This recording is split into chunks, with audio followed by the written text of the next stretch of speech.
How are you, Albert? I'm doing good, Rich. Thanks for reading. Is this your gig now? Are you doing the Monday column for the MMQB now? Yeah. Tentatively, I think the column's going to continue to evolve, and it's interesting. Part of it's going to be a balance. I think, on one side of it, we're trying to respect everything that everybody loves coming to Peter for, and on the other side of it, trying to make it a little bit different, and and not just lift every single idea from him, and so it's going to be evolving over the next few weeks. I know that, I've gotten a good response so far, and yeah. I mean, it's exciting. It's exciting. I'd be lying to you if I didn't tell you I felt a little bit of pressure last week in doing it. Sure. Just because it's and Peter's had that slot as far as, I give whatever it is, a half hour every Monday morning for me for the last 20 years, and so there's great responsibility there for sure. Well, then congrats in advance, and certainly a great read this morning, Albert. How realistic was this Gronkowski trade rumor on Friday, best you can tell? Not realistic at all. I don't think that, I don't think it was unrealistic earlier in the offseason. And I think there was a time when this was all going to when there was a good possibility that if the right team had come along, that Bill Belichick would have seriously considered it. Now, of course, there's the other piece of that, which is running it by ownership and all that different stuff. But I think there was a point where they'd realize that they kind of come to the feeling that maybe the maintenance of the player off the field, the injuries, the way he's just handled differently than every other player on the roster. I think there came up, they felt like, the level of maintenance that it took to get the production out of him had maybe come to the point where they could get more for him in a trade. And I think the breaking point for all of this, Rich, do you remember that bizarre press conference before the Monster Truck Rally? Yeah, the monster, and it was in Foxborough, and Right. it looked like he was having so much fun with it. It looked like he was making fun of the teammates who were actually doing their job. So, yeah. And then, yes, in a weird way, that I think my feeling on it, that's what broke the ice. That's where they finally were able to say, okay, let's bring him in and let's sit down and let's talk about this. And Bill and Gronk had a conversation at that point, and my understanding at least is that's when Gronk sort of affirmed to Bill, "I want to be here," which was an open question at that point. Some of the stuff we've seen on social media, obviously the connection to Alex Guerrero, all that stuff was swirling around, and that was why they, I think they would have been open to the idea. They actually had that meeting after that weird press conference where things kind of came to a head. I do think the air was cleared. I do think that they'll likely get a contract done before the season begins, and I think he'll be a New England Patriot at least for this year, probably going forward. Albert Breer here on the Rich Eisen Show. Albert, I don't know if your cheek is pressing up against your phone, but it's cutting a little bit in and out, and I want to make sure that I hear what I'm about to get an answer from you on Earl Thomas. This is the one guy that might pull a Cam Chancellor here, who would actually take this into the season. Best I can already hear. Would you agree? Yes, I would agree with that. I think, because of the way the new CBA rules have been, and really penalizing any guy who carries a holdout deep into August and into a season, we've seen less and less and less of this. And Cam Chancellor is one of the few guys who was willing to stick his neck out and actually, maybe the only guy since the new CBA started actually missed games over a contractual dispute. And I just tell you, I think that the Seahawks are taking Earl Thomas's threat very seriously. It doesn't mean that they're going to break the bank to keep him or to get him back in the building. But every indication I get is that Earl Thomas is very serious about this. And look, he should be. This is probably his last chance at a big payday. He turns 30 next year. He's been an elite player for a long time. He's got a pretty extensive injury history. He's played through a lot of stuff.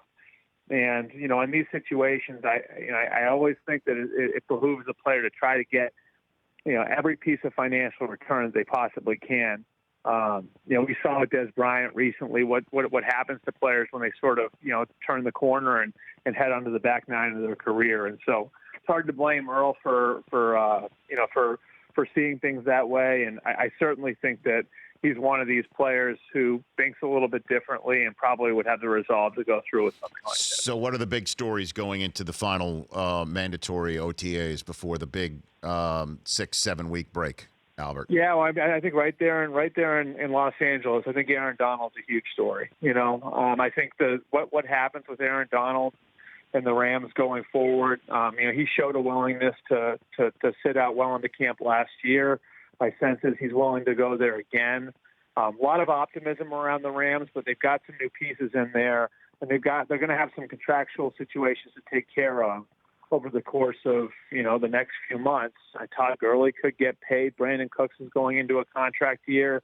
And then of course Aaron Donald's the big one. And so, are they willing to change the market for defensive players? For Aaron Donald, because I think that's what it's going to take to get it done. And the interesting thing about that, Rich, is that you see Matt Ryan got his $30 million per, right? So when that happened, quarterbacks hit $30 million per year before anyone or any other player hit $20 million per year. That's how big the gap is between quarterbacks and everybody else. So can Aaron Donald close that gap? For that matter, can Khalil Mack close that gap? He's another one who it doesn't look like he's going to be at minicamp this week either. And so, this time of year, you don't see too many significant things outside of the freak injuries. So, really, to me, between now and the beginning of camp, you've got the brewing contract situations with Aaron Donald, Khalil Mack, Le'Veon Bell, something we'll obviously be talking about ahead of that franchise tag deadline next month as well. I've been mentioning this, Albert Breer here on the Rich Eisen Show. I've been mentioning this for several weeks now, that there's an iceberg in Pittsburgh, and we only see the very top of it. The tip of the iceberg is all we see, and that is Ben Roethlisberger and Antonio Brown and Le'Veon Bell, all with their peccadillos that Mike Tomlin must deal with behind the scenes, a la, I guess, whatever Steve Kerr was dealing with the Warriors this year in a way. Yeah. And so Ben still is a first ballot Hall of Famer that's not going to be threatened for his job this year, no matter whatever comments he makes. Antonio Brown might Instagram this or Facebook that. That can be handled in certain ways. Le'Veon Bell wants to get paid in a big, huge way. How in the world how does this finally work out, Albert? How does this work with him? I think I think Mike Tomlin. And this is the way. To be fair, this is the way the Pittsburgh's operated for a long time. One of the things that's been so important about having coaches like Bill Cowher and Mike Tomlin there over the course of the last now almost 30 years is that those two guys have been so good at handling and managing personalities. And what that's allowed Kevin Colbert and the personnel department to do is say, you know what, you may not take this guy or this guy or this guy, but we're willing to bring them in because we can work with those types of players. They've always been able to do that. And you're right. You wonder if there's ever going to come a point where you're at that critical mass. If you don't pay Le'Veon Bell and he's on the franchise tag for a second straight year, how will that affect the way that he handles himself in the building? Antonio Brown's a little bit different because his contract's taken care of, but certainly, certainly that's something where, you watch on a week-to-week basis how he's handling his business and how does that affect the younger players. And then, of course, the big one, Ben Roethlisberger, he's got 2 years left on his deal. That's traditionally when they've redone his deal. Does Ben Roethlisberger ask for a Kirk Cousins type of contract? The interesting thing there is that the Steelers, by policy, don't give fully guaranteed dollars on their deal. They don't do it because of the funding rule. And so do they break protocol with Ben Roethlisberger to try to get his deal done? And how then will that affect other guys like Brown, like Bell, who may not have guaranteed money on their deals? And so there's a lot there, like you said. I think the way the Steelers have always handled it, they've always had these coaches who've been able to handle big personalities, which has allowed them to kind of cast a wider net as far as bringing talent in the building. And certainly Mike Tomlin is fruitful in that regard this fall. And last one for you. Do we see Luck throw this week? What do you think? I don't think he throws this week. I think, look, everything I've heard out of there, they're confident that he's going to be throwing in the middle of the summer at the beginning of training camp. I would not blame anybody for being skeptical about this. We've heard this date for him to throw pushed back so many times now. I think I counted 4 setbacks, between last summer and fall. I had heard coming out of the season that he was going to try to throw again in late January, early February. That obviously didn't happen. I don't blame them for exhibiting caution here. I think it's the right way to handle it. But I would not blame anyone for being skeptical just because we've seen the date for him to come back and throw pushback so many times. And so, certainly deserves a lot of our attention there in the middle of July. But I don't think we'll see him throw the football this week. All right, you coming out here for training camps? You can do it this year? At some point, yeah. At some point, I will be out there. Well, you got to stop by here, Albert, because I know you were, last time you were here, you were tanned, and it's a nice.